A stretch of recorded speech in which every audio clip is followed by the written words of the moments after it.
thanks very much, everyone, for coming. Today, we're having Edgar, who you probably already know, has been absent before. Edgar did his PhD at Spinor University, London, and then he moved here for his first postdoc. He was working with David Friedrich. Then he moved to Dijon, where he continued also working on mathematical and numerical relativity. And then he came back here with an ethics investigator grant.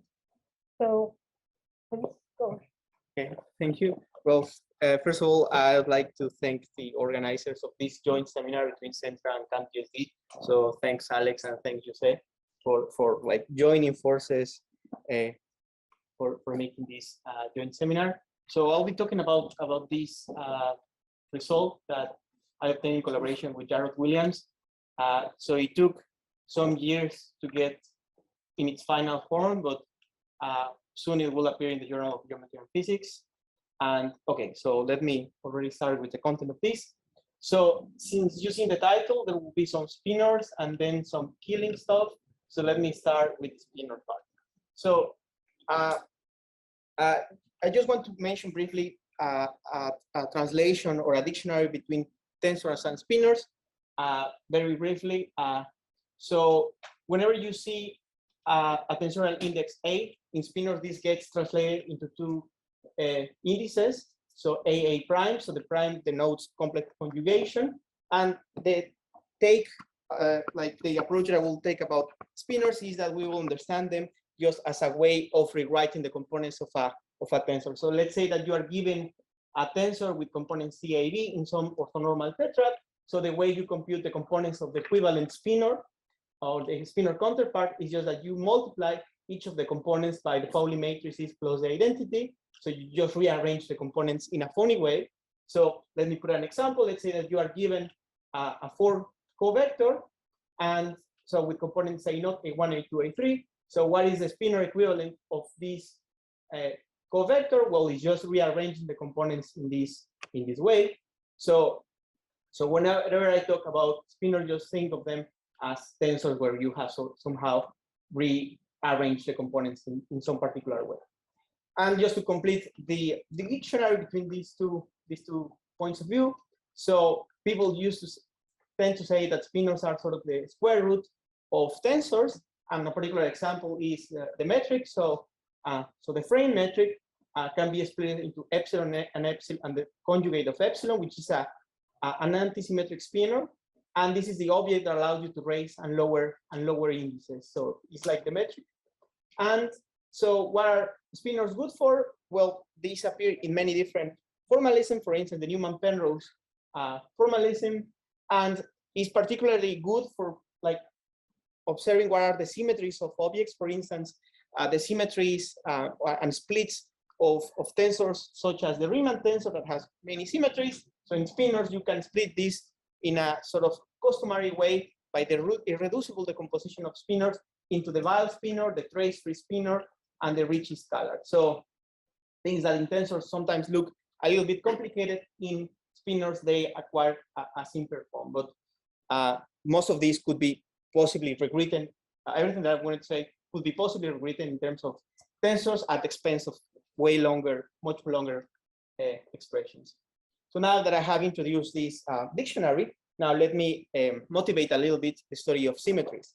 So let's recall what a Killing vector is. So a Killing vector is a vector whose symmetrized covariant derivative vanishes, just like this. So this is the Killing vector equation. And these are important in manifold because they encode the existence of continuous symmetries. But these are not the only objects that can encode symmetries in spacetimes. We also have Killing tensors. So these are 0-2 tensors which are symmetric that satisfy this equation. So you can see that it's a generalization of the Killing vector equation, but more indices essentially. And so what are these objects good for? Well, these encode the so-called hidden symmetries, and the most prominent example is that of the Kerr spacetime. So in the Kerr spacetime, so there are two Killing vectors, the timeline Killing vector and the axial Killing vector. But besides the Killing vector, it admits a Killing tensor. And actually, it's because there exists this Killing tensor in the Kerr spacetime is that geodesic motion is integrable. Let me show you how. So consider a geodesic in the spacetime. So you tilde A is the tangent to the geodesic. So how do you obtain first integrals? Well, we know that the tangent, the norm of the tangent is constant. We know that if you contract the tangent with this killing vector, you get the energy.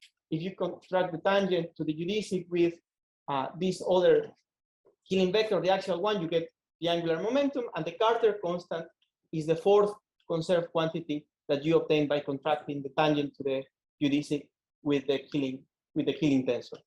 So these are called hidden symmetries because they are not evident from the point of view of killing vectors. So in this kind of zoo of killing objects, we also have the killing Janot tensor. So the killing Janot tensor is a 0-2 tensor, which is antisymmetric, so a two form that satisfy this equation. So again, the symmetrized derivative of the object equal to 0. And these are more fundamental than killing tensor in the sense that if you have a killing Janot tensor, then you can construct very easily a killing tensor. And I'm mentioning killing Janot tensors because this is the closest tensor equivalent of the objects that we'll be discussing today, which are killing spinors.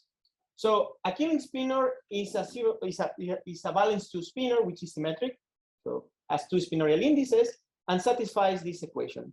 So you can see there's always a symmetrized covariant derivative of the object equal to 0. So this is the killing spinor equation.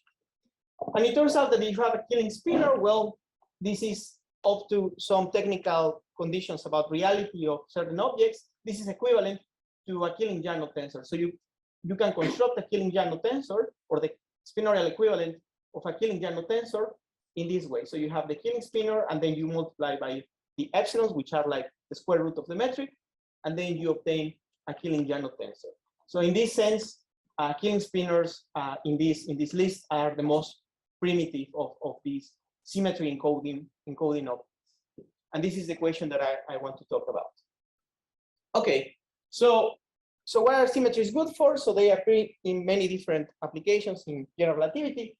So in particular in the black hole uniqueness problem, so namely Birkhoff theorem or in Israel-Carter theorem, there's always an element of the symmetry. So there's always a symmetry assumption. So that's one application of symmetries in general relativity. Another one are spacetime characterizations. So sometimes you want to characterize spacetimes not in a coordinate way, but in a coordinate invariant way, because let's say that you have you see that you have found a solution to the vacuum balance field equations, and it turns out that it's just curved but written in some weird coordinates. So if you use the symmetries to characterize spacetimes, then you can just readily check that you have not just rediscovered curve in some weird coordinates. So these are some applications of symmetries, and this is very good, but this is from the point of view of the four-dimensional spacetime. So now what happens with the initial value problem? So in the initial value problem, the philosophy is that every question of the spacetime should be encoded at the level of initial data. That is to say, if I have some special type of initial data that should give rise to some spacetime with some special property, and the same thing should be for killing vectors, right? So the existence of killing vectors in the four-dimensional manifold could be encoded at the level of the three-dimensional manifold, the initial hypersurface, the initial data.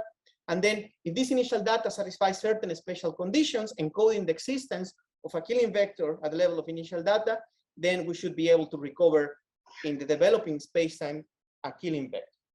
And this idea is precisely this marriage between the Cauchy problem and the killing vector equation is the content of the so-called KID equations, killing initial data equations. So actually these equations, the story goes back way back than 97, but it was in 97 with the work of Crucial and Bai that they put this in a more modern language. And this result is as follows. So the killing initial data equations are a set of conditions for a given initial data set for the Einstein field equations. So the three-dimensional hypersurface, the first and second fundamental forms, satisfying the vacuum Einstein constraints. And if these special conditions known as KID equations are satisfied, then this theorem ensures that when you evolve this initial data, then your development will contain a killing vector, right? So you can just discuss everything at the level of initial data. And just to make a contact with, let's say, numerical applications, why this would be good for, or like, so imagine that you are making a general relativity code, and then you have some initial data, which is spherically symmetric. The question is, what is the theorem that backs up the expectation that if you have some data that is spherically symmetric, when you evolve this will be still spherically symmetric? Well, you can think that the key equations is this sort of justification for this expectation. So, and this is the type of result that we'll discuss, but now eventually for Killing spinors, and for the field equation that I'm about to describe. But before that, I think this is the most important slide of this talk, because I just want to revisit what is the strategy behind this result, because all of the results that I'll be describing today are basically following the same strategy, but for different field equations and for different equations to propagate. In this case, the equation to propagate is the Killing vector equation, and the field equations are the vacuum Einstein field equations. So let me discuss that in detail. So how do you go about finding the key equations? So first, let's assume that we are on a vacuum solution, and for simplicity, let's take lambda equal to 0, 0 cosmological constant, so a Ricci flat manifold. Now, the question that we want to answer is whether or not a Killing vector initial hypersurface is going to be propagated in the future. And naively, one would think, oh, the only thing you have to do is project your Killing vector equation into your initial hypersurface. But there's no guarantee that this condition, this constraint, holding in initial data is going to hold for later times. So you can rephrase this question as saying, let's give a name to the Killing vector equation. Let's call it S. So S is called a zero quantity because if S vanishes, then the space-time, four-dimensional one, contains a Killing vector. Now, the question that we want to answer concretely is, does S propagate? That is to say, if I put S equal to 0 initially, is it going to be 0 for later times? And to answer this question, and the answer is yes, but we need something more. So let me sketch the derivation of the key equations and the proof. So the idea is you start with this definition, and then you say, I'm not going to assume that I have a Killing vector. That's what I want to obtain. Let's take this definition, and then let's compute the following identity. Take the divergence of S and subtract 1/2 of the gradient of the trace of S. So you compute this, and if you write this in terms of this C's, this just gives you the D'Alembertian acting on C plus Ricci. Now, this is just an identity following this definition. Now, observing this identity, this promotes to make a definition. Let's define a candidate Killing vector as a vector that satisfies this equation. A vector that satisfies the D'Alembertian of the vector is equal to minus Ricci contracted with the vector. Now, notice that given this definition, every Killing vector is trivially a solution to this equation. That is to say, if S is equal to 0, then trivially the derivatives are 0. But the converse is not true. There are candidate vectors, so solutions to this equation, which are not Killing vectors. That is to say, from the point of view of the identity, not because this combination of derivatives of S is being 0, that doesn't mean that that S is equal to 0. So, so the strategy behind finding this key equation is to close the gap between the definition of a candidate Killing vector and a true actual Killing vector. And the way to do that is to observe that you have this wave equation for your candidate Killing vector, and to reach this gap, what you can use is to fix the initial data. Fix the initial data for this wave equation in such a way that this special type of initial data, when you evolve this initial data using this wave equation, this candidate Killing vector is not only a candidate Killing vector, but an actual Killing vector. So how do you do this? Well, the idea goes back to this definition. So you have this zero quantity definition, and let's compute the following identity. Fit this equation with the box, with the wave operator, commute covariant derivatives, and obtain this identity. So let me just say what this identity contains. On the left-hand side, you have the wave equation, wave operator acting on S. The right-hand side, you have Riemann times S then the Lie derivative of Ricci alongside, and then this other term. Now, we are not assuming that we have a Killing vector, right? So this term stays there, right? So the Lie derivative of Ricci needs not to be 0 because we are not assuming that we have a Killing vector. We don't know that we have a Killing vector. The only thing we have here is an identity that follows from this definition. Okay, now notice that the last term coincides precisely with the equation satisfied by a candidate Killing vector. That is to say, if you have a candidate vector, then this term would vanish, but you still have this term, right? So what we want to do is turn this identity into an actual equation. We do that, turning this identity into an actual equation by making some assumptions. And the first assumption is to assume that the Einstein vacuum field equations are satisfied. So Ricci is equal to 0, so that gets rid of this term. And now we assume that the equation for the candidate vector is being satisfied. So the box of C is equal to 0. Notice that so far we haven't assumed that we have a Killing vector. We assume that we have a candidate, which we can always construct, and we have the vacuum field equation being satisfied. That gets rid of this term and gets rid of this term. So at the end of the day, you get this propagation equation for S, which says that the box of S is equal to Riemann times S. And this is the key equation, because notice that this equation is homogeneous. That is to say, S equal to 0 is a solution to this equation. And moreover, because of theory of existence and uniqueness for this type of wave equation, is not only a solution, but is the solution if we provide this wave equation with trivial initial data. That is to say, if we put S equal to 0 on the initial hypersurface and time derivative of S equal to 0 on the initial hypersurface, then by uniqueness of solutions to this wave equation, we have that S has to vanish on the development of this initial data when you evolve according to this wave equation. And this answers the question that we have posed at the beginning. Does S propagate? And the answer is yes. What you have to ensure is that S is equal to 0 and the time derivative of S is equal to 0 on your initial hypersurface. And by virtue of this equation, which is a consequence of this identity and these two assumptions, you have that this data propagates to the future. Now, I said that the idea was to find initial data for your candidate candidate vector. And in fact, S equal to 0 and time derivative of S equal to 0, if you unwrap the definition of S, will at the end of the day imply certain conditions for this pair of initial data for your candidate vector. So you can see this picture here where I'm depicting this idea. So you give trivial initial data for S, which is this 0 quantity encoding the Killing vector equation. And by virtue of this propagation equation, we know that this trivial initial data will give rise to the trivial solution. And that means that you have a Killing vector here in this neighborhood of your initial hypersurface. So inside the space-time. Okay, so that was for Killing vectors.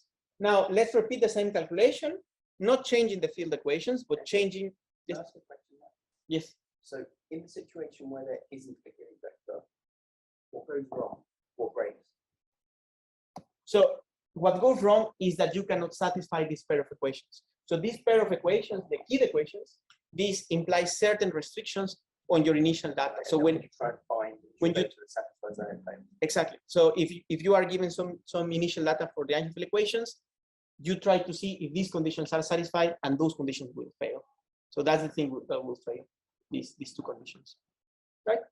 And in practice, that would it would be work to show that there exists no solution. Exactly. So one weakness of this approach is that at the end of the day, you have to solve some differential equations on your three-dimensional manifold. So it's not algebraic, but there are some attempts to actually turn these conditions into actual not elliptic equations, because at the end of the day, this with some work give you some elliptic equations. Well, overdetermined elliptic or underdetermined elliptic, but there are some attempts to really make something that is algebraic. So now let's follow the same strategy. So the most important thing here to see is the strategy. So we will change two things in the following slides. We will change the equation that we want to propagate, and we will change the field equation. So let's start changing the equation that we want to propagate. Now we want to propagate the Killing Spinor equation on a background that satisfies the vacuum Einstein field equations. So the vacuum Einstein field equations in Spinorial form, they just say that the trace-free Ricci spinor is equal to 0. Okay, so that's our field equation that we assume being satisfied. Now, so this is the Killing vector equation, Killing Spinor equation, sorry. So this is the Killing Spinor equation. And something that we should know before we carry on is that something very special happens when you have a Killing Spinor on an Einstein manifold, vacuum Einstein manifold. And that is that if you have a Killing Spinor, then you have for free a Killing vector.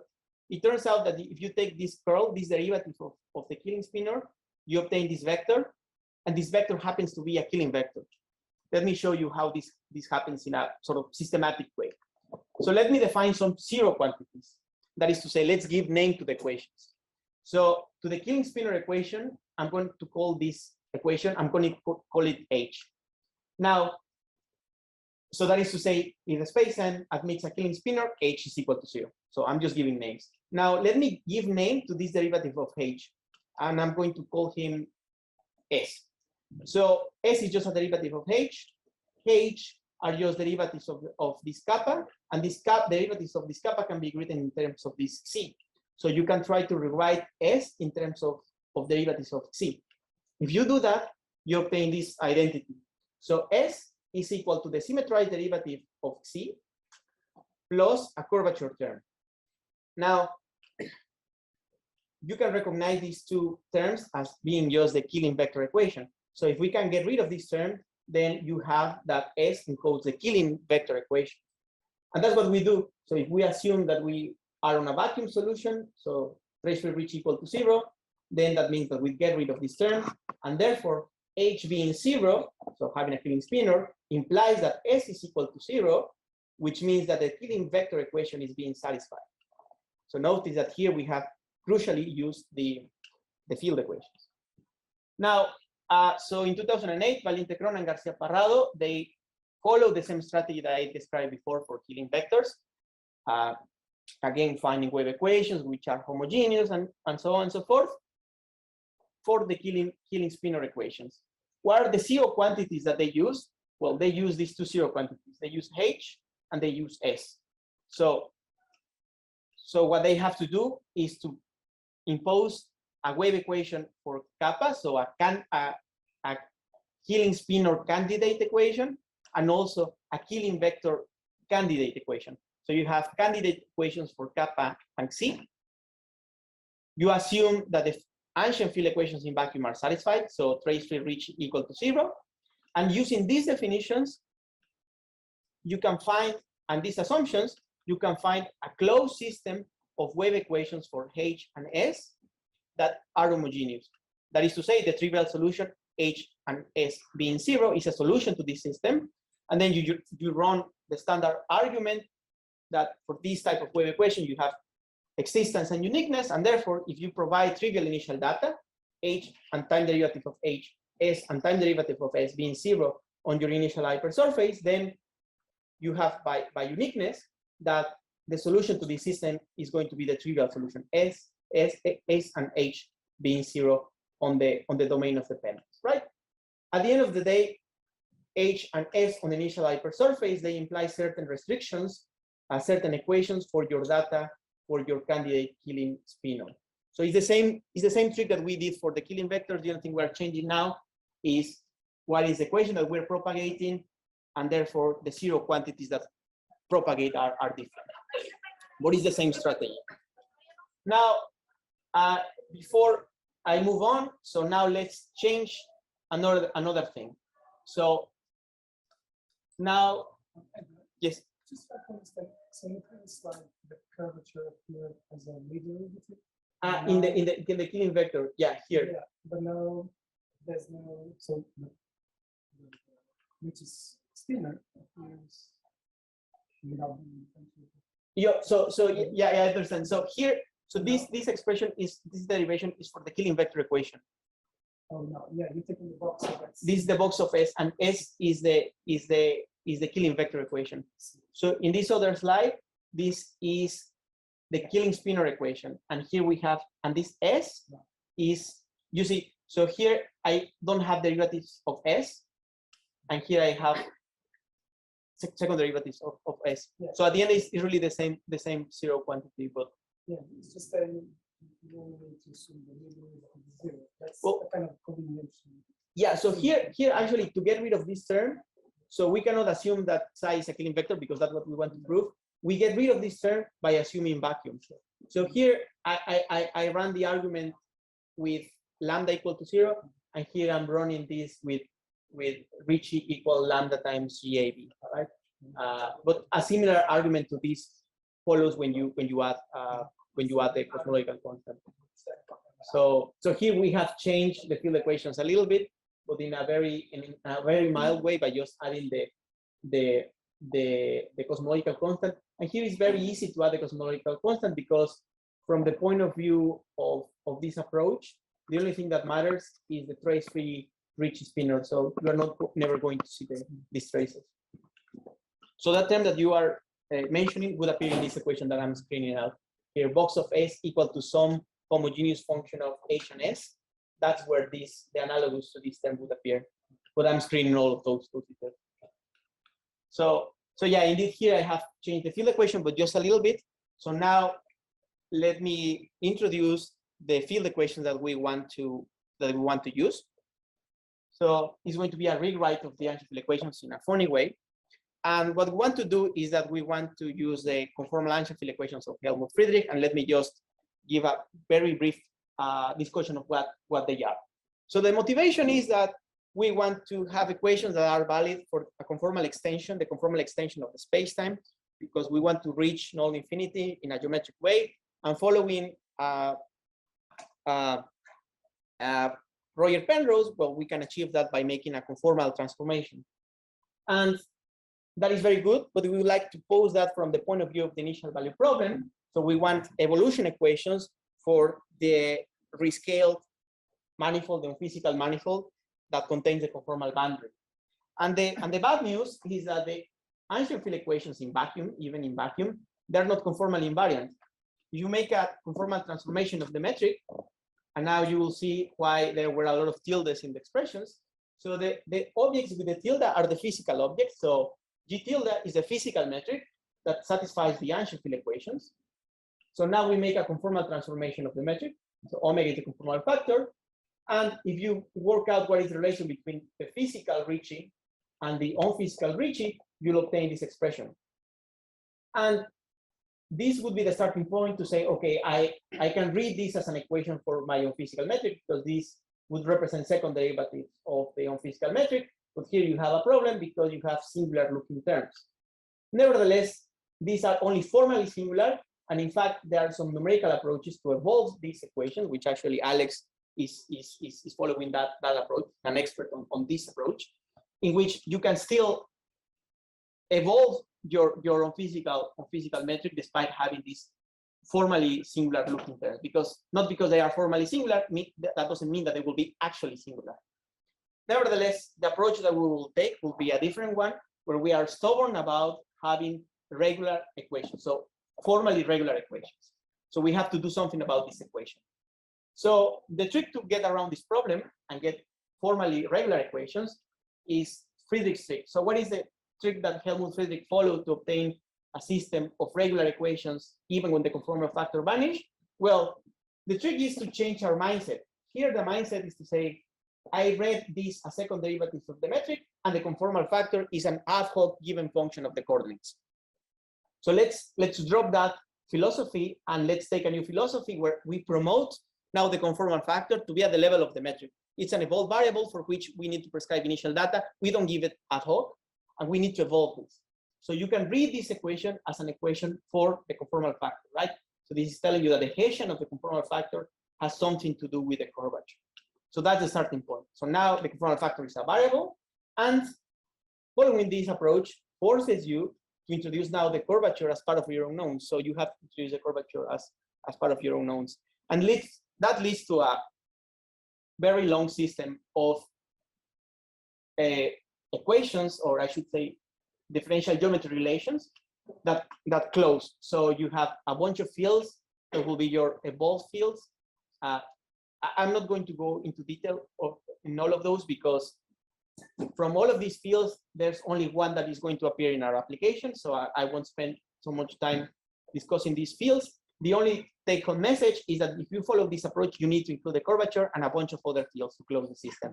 And you obtain a system of equations, and I say equation quotation marks because these equations are tensorial equations, so there's no PDE character attached to these equations until you choose your favorite symmetric hyperbolic reduction that you want. So you obtain this bunch of equations for this bunch of fields, and from all of these equations, which are known as the conformal algebra equations, derived by Friedrich in '81, so there's only one that is going to be relevant for today's discussion, and that's the equation for the so-called rescale Weil spinor.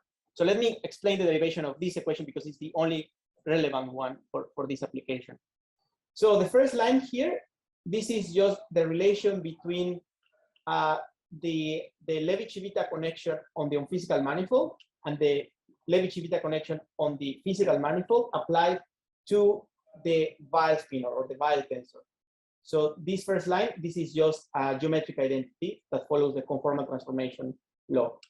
So observe that this expression here, this is nothing more than the Bianchi identity for the physical spacetime, which again, just using the Bianchi identities, this is the same as some derivatives of the trace-free Ricci spinor, the physical one. And we know that in vacuum, the trace-free Ricci spinor vanishes, and therefore this quantity must vanish.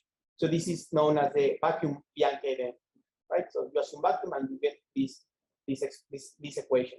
So now this equation for Weil in the physical spacetime can be re-understood as an equation for something that lives on the unphysical manifold, the conformally extended one, but not for Weil, but for Weil divided by the conformal factor. And this is the variable that we call the rescale Weil spinor. And there's some intuition behind this because we know that Weil goes to 0 at the conformal boundary. Therefore, if you divide by the conformal factor, well, you would expect that this quantity would go to order 1 close to the conformal boundary. And that's the motivation behind the rescale Weil spinor. And here you can see that it satisfies a very simple equation in the physical manifold. So this is the central equation that we are going to use. All the rest are really not important, are really not used in the application that I'm about to describe. Now, let me just emphasize that trace-free Ricci, the unphysical one, doesn't satisfy any algebraic relation. It's not like in the ancient field equations in vacuum that is just trace-free Ricci equal to 0. Here, Ricci satisfies a differential equation. So let me just stress that point. Now, you may be wondering, why is all of this force worth it? I mean, what are we gaining from all of this? And what we are gaining for moving to equations that live on the unphysical manifold is that potentially we can turn global problems into local ones. That is to say, once you have fixed your gauge and you have honestly PDEs here and not just these tensorial expressions, so you can turn a problem that is global in time, let's say, in the physical spacetime, into a problem that is local in time and space in the unphysical picture. So that's the potential power of this formulation. And one of the things that you can do here is to pose what is called as an asymptotic initial value problem. So that is to say, we can put initial data on scribe, which is the surface determined by omega equal to 0. And in the case of the Sitter-like spacetimes, this is quite attractive because in the Sitter-like spacetime, so omega equal to 0, the conformal boundary is a space-like. So you can pose a Cauchy problem there. You can give data on a space-like hypersurface that is scribe, so null infinity, which is a space-like for the Sitter-like spacetimes, and then evolve from null infinity towards the interior of the spacetime. And that is what is called an asymptotic initial value problem. I noticed that the advantage of the conformal algebra equations is that omega equal to 0 is a legit hypersurface as any other hypersurface that you want. So you can choose a standard hypersurface, or you can choose this one that lives on the unphysical spacetime. So how do you marry these two ideas now with Killing vectors? Well, you can repeat essentially the same calculation of the KID equations now on the physical manifold. So now let me just say that the Killing vector equations change a little bit. So if you have a Killing vector on the physical spacetime, when you make a conformal rescaling of the metric, what used to be a Killing vector in the physical spacetime becomes a conformal Killing vector on physical spacetime. This X is a conformal Killing vector, so that satisfies this equation.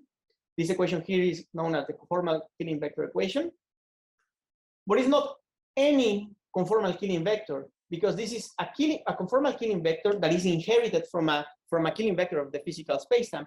And that means that there's a relation between the conformal factor and the divergence of this vector.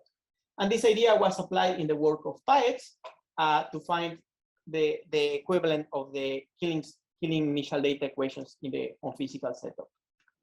Okay, so now with all of that preamble, let me now present the content of this result in conjunction with Jarrod Williams. And so, okay, so this is as follows. So first, let me say that we want to look at the Killing Spinor equations. And one thing that one should know is that the Killing Spinor equations are conformally invariant. So the first thing one thinks is that then the proof should be trivial. The only thing I have to do is just delete all of the tildes from the physical proof. But that is not the case for two reasons. The first reason is that despite the fact that the equation that we want to propagate is conformally invariant, the answer to the equations are not. And the second reason, and more fundamental, I would say, is that this expression, this curl of kappa, which is auxiliary vector, is not a Killing vector in the unphysical spacetime, not even a conformal Killing vector. Let me show you why that is the case. So repeating the calculation that we saw at the beginning, you define H and S. So if you compute S, remember that there's this term, the trace-free Ricci. Now trace-free Ricci is not zero in the physical manifold, so we cannot get rid of this term. So this guy is not a Killing vector. Now, you could say, okay, but I can relate phi with the physical phi plus derivatives of the conformal factor. But that would lead to singular looking equations. And maybe you can go in that direction, but then you have to improve your PDE theory, maybe using Fuchsian systems theory, where you can allow for singular looking equations. Or you can, instead of improving on the PDE side, using more sophisticated PDE theory, maybe you can improve, let's say, on the geometric side by being stubborn about having regular equations, which is the conformal philosophy. So what is the catch? What is the trick to go around this problem? Well, what you need to change is your choice of zero quantities to be propagated. So this S is not a good one. There's another consequence of the Killing Spinor equation, which is known as the Bugdal constraint, that essentially if you take this derivative of H, you find that the Weyl spinor is aligned with kappa, is aligned with the Killing spinor. So that is to say, if you have a Killing spinor in any manifold, doesn't have to satisfy the Angerfield equations or any field equations. If you have a Killing spinor, then your manifold has to be of Petrov type D, N, or O. So that's a very strong restriction. But this is good because this gives you a handle into what could be a good definition of a zero quantity. So we define as our zero quantity to be propagated this quantity, the Bugdal zero quantity, which is this constraint between the rescale Weyl spinor in this case and the Killing spinor. So there's a geometric motivation for this zero quantity. So again, running the same argument that we described before, we have a set of zero quantities, which in this case is the Killing spinor equation, the Bugdal constraint, and you have to include the derivative of the Bugdal constraint. And with these three zero quantities, you can form a closed system of wave equations for them, on which you can run the standard argument of giving trivial initial data, and then obtaining that this trivial initial data is going to give you the trivial solution, and that fixes what is the equivalent of the KID equations for Killing spinors on the conformal spacetime. So let me just give some details very quickly. So the candidate equation looks like this, and the initial data that you have to give to the candidate Killing spinor equation is this one. So the initial value for kappa is given by this kappa ring, and the time derivative of kappa is given by this is a special derivative. And this kappa ring needs to satisfy these two equations. So these are the final conformal killing spinor initial data equations. So you have that certain spatial derivatives of kappa on your initial hypersurface need to vanish, and that your initial data for the rescalable spinor needs to be aligned with the proto, let's say, the candidate killing spinor. So if these two conditions are satisfied, then this theorem ensures that when you evolve that initial data using the conformal Einstein field equations, then you will have a killing spinor in the domain of dependence of this initial data. So very briefly, what are some corollaries of this? So a subproduct of this analysis is that this vector that seemed to have no geometric meaning, turns out that it has some geometric meaning for conformally Einstein manifolds. So for conformally Einstein manifolds, if you have a killing spinor, what happens is that you obtain a curvature collineation. What is a curvature collineation? A curvature collineation is a vector whose Lie derivative of that vector along the curvature vanishes. So notice, every killing vector is a curvature collineation, but not every curvature collineation is a killing vector. And that is what is happening here. So this vector is nor killing nor conformal killing, but it happens to be a curvature collineation. And finally, with these elements, you can even reconstruct a conformal killing vector and a killing vector on the physical spacetime just by tracking back all of the conformal transformations.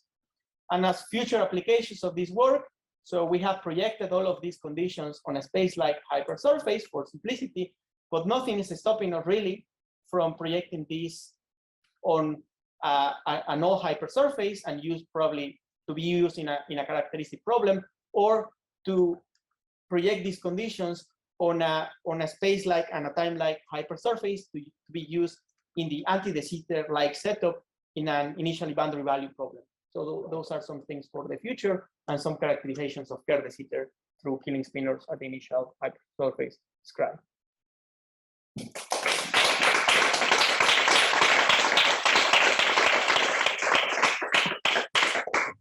Very well timed. Do we have questions?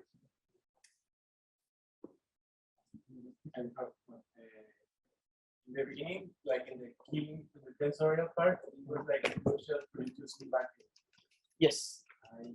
I don't remember if I saw something like that in the Spinor case or not. Are you assuming something? So in the Spinor case, in all of these cases, I'm assuming vacuum. So in the Spinor case, yeah, I assume vacuum, and I can tell you what are the results that are available for matter. So in the physical case, so normal Einstein equation, no conformal craziness, standard ones, if you include Maxwell, there's a result, analogous result, but there's nothing more than that, just Maxwell. I think the reason is because Maxwell, for instance, like talks very well with spinors because of the structure of the equation, but for general matter, this hasn't been worked out. I think for the vector case, I think I don't know to what extent matter models have been studied. I think Itz van Rax has studied this problem with matter, but I don't know what are the constraints that he puts on the matter. I don't know if it is general matter. I mean, it cannot be completely general matter. I don't know which models he has considered, but Itz van Rax has some generalization of the vector case with matter. And in the spinor case, there are some generalizations done by Valiente-Cron and Thomas Bagdal in the physical case for the electrovacuum case. Yes. Sorry. So picking up on that question, so you there, for example, you're assuming vacuum just to get rid of this term. Exactly. But you could just assume that this is a curvature collineation. Yeah, but that would be putting an extra some. Yeah, exactly. For instance, here, if I assume that it's a curvature collineation, I get rid of this. But here, this would be, I don't know. I mean, if I assume that psi is a killing vector, then it's a curvature collineation. But that is what I want to prove, right? So I cannot assume anything about psi. That is a difficulty. So that's why in the killing spinor case, this curvature collineation was a subproduct because we never assume anything about the killing spinor. And then when you are working out the identities, you say, what happens if I turn all of my zero quantities to zero? Then you find out this condition. But this is not a condition that you can assume, right? Because that's putting assumptions on top of the thing that you want to prove, right? So that's the difficulty in this thing. You cannot assume that the killing vector equation, or in this case, the collineation one, is being satisfied. If anything, it should come out as a consequence. So that's why here the only way to kill this term is just by saying, okay, I'm working in vacuum, so I kill that term. More questions? So in that case, maybe I can ask one. So it's a very naive one. Because I mean, I understand that having killing initial data, it's going to have a high degree of symmetry in a way. Yeah. What can you think of any like physically relevant initial data that would also be of this type that we could also use for the application? So I guess for applications, you would say, okay, maybe if I want to understand maybe spherical symmetry or axial symmetry, I guess that would be the most prevalent cases for the killing vector case. And I guess for the killing spinor case, the most relevant one is already the killing spinor case, because that is the one that almost singles out Kerr. So the Kerr spacetime is sort of the thing that you want to characterize. So in certain way, the vector one is better because you can characterize more. I mean, you can encode more stuff, but for characterizations, the killing spinor one is stronger. But here, I guess, it's just putting like assumptions on psi. Here, I'm not saying that psi is time-like or space-like or anything, right? So probably for applications, if you assume that psi is actually like an axial vector or something, would lead to some practical application. Thank you. Is there any way to approach to see whether it's the surface, whether you might have some consequences? So that's something that this thing really doesn't address, because here what is not measuring deviations from symmetry. So you have an exact symmetry on your initial hypersurface, and then you evolve that and you will have an exact symmetry. So there's some notion of approximate, for instance, approximate killing vectors and approximate killing spinors, but I don't know how much of that is just a name because let me give you that example of approximate killing spinors. So it's either all or nothing. Yeah, here is all of nothing, right? So maybe one thing what we'd like to do is to have something that are sort of somehow measures deviation. For instance, I can tell you what the approximate killing spinor equation is, which I think the word approximate doesn't mean much, because for instance, this equation is overdetermined elliptic. So you can turn it into an elliptic equation by hitting with another derivative. And to that equation, which looks like the Laplace equation, you call it the approximate killing spinor equation. And then you can prove certain things about it.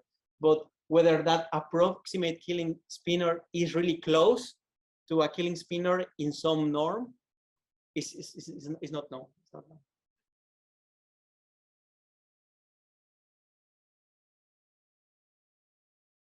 Any more questions?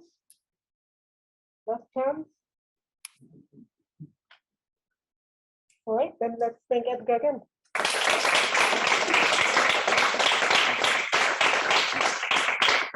If you enjoyed the video, like and subscribe.